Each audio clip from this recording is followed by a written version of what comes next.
NLP 교과서 파트 2 사람의 마음을 열다. 눈의 움직임으로 알 수 있다. 눈동자 접근 단서. 눈은 입만큼이나 많은 이야기를 한다고 하는데 우리가 사용하고 있는 표상 시스템은 시선으로도 드러납니다. NLP에서는 시선으로 나타나는 표상 시스템의 단서를 눈동자 접근 단서라고 부릅니다. 이것은 상대방의 시선을 관찰함으로써 상대방이 사용하고 있는 표상 시스템을 알아내는 방법입니다. 시선이 오른쪽 위, 본인에게는 왼쪽 위를 향할 때, 그림의 일처럼 당신이 봤을 때 상대방의 눈이 오른쪽 위, 당사자에게는 왼쪽 위로 움직이고 있을 때 그 사람은 기억된 시각에 접근하고 있습니다. 실제로 본 적이 있는 이미지를 떠올리고 있는 것입니다. 예를 들면 어린 시절 집에 있던 TV는 어느 정도 크기였나요? 어제는 무슨 색 옷을 입었나요? 등의 질문을 하면 시선이 일의 방향으로 움직입니다. 시선이 왼쪽 위, 본인에게는 오른쪽 위.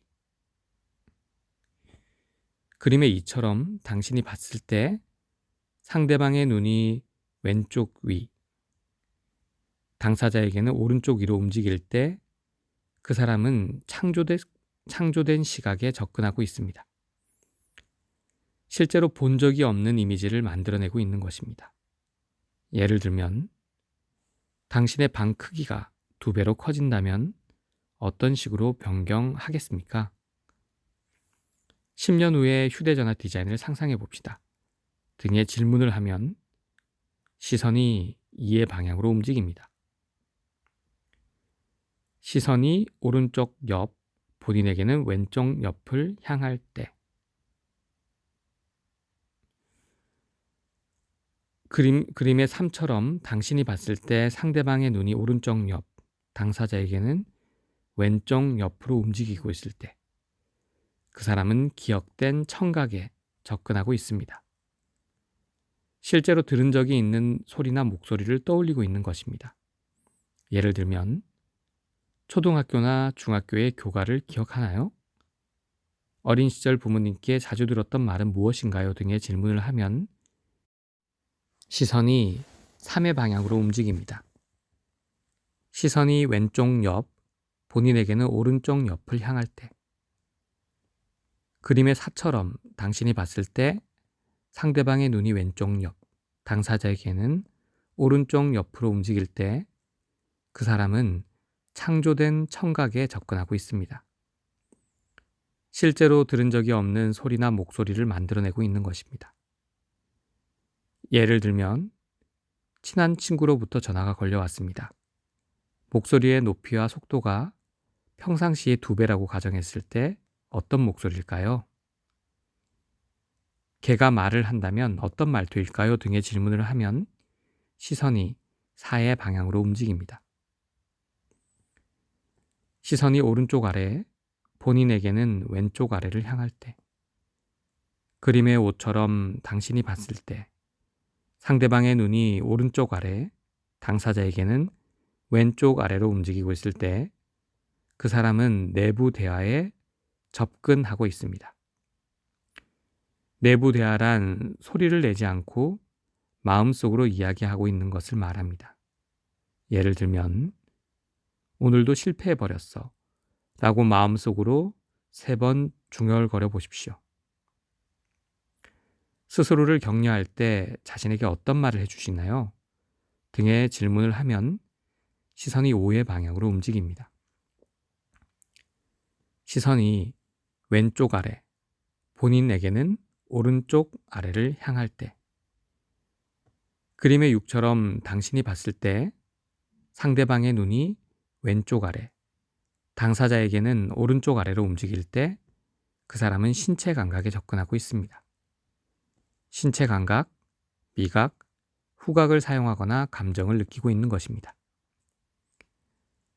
예를 들면 몸이 무거운 느낌을 받고 있다.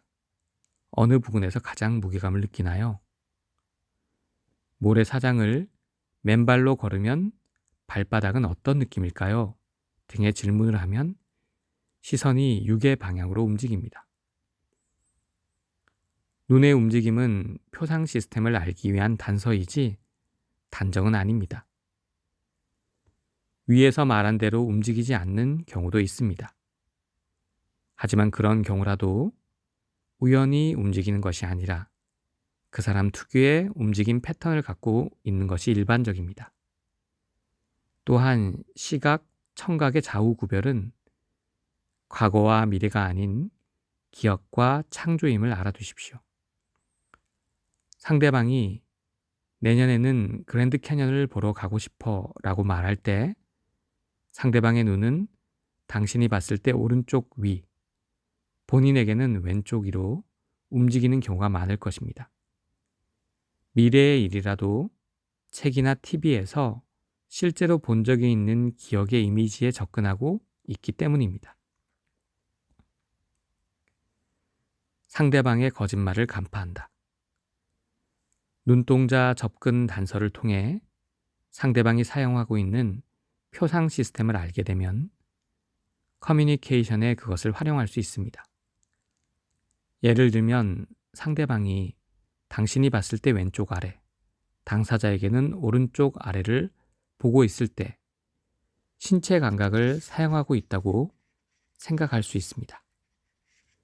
뭔가를 느끼고 있기 때문에 그것을 말로 바꾸는데 시간이 걸릴지도 모릅니다. 그럴 때는 상대방의 말을 느긋하게 기다려주는 것이 좋습니다. 기억과 창조의 차이도 눈의 움직임으로 알 수 있습니다. 부인, 일이 많이 바쁜가 봐요. 남편, 응. 부인이 봤을 때 오른쪽 위를 보고. 어제도 아침부터 줄곧 회의였어. 부인, 밤까지? 남편, 부인이 봤을 때 왼쪽 위를 보고. 밤에는 거래소 접대가 있어서. 남편의 시선은 부인이 봤을 때 오른쪽 위가 기억된 시각, 왼쪽 위가 창조된 시각입니다.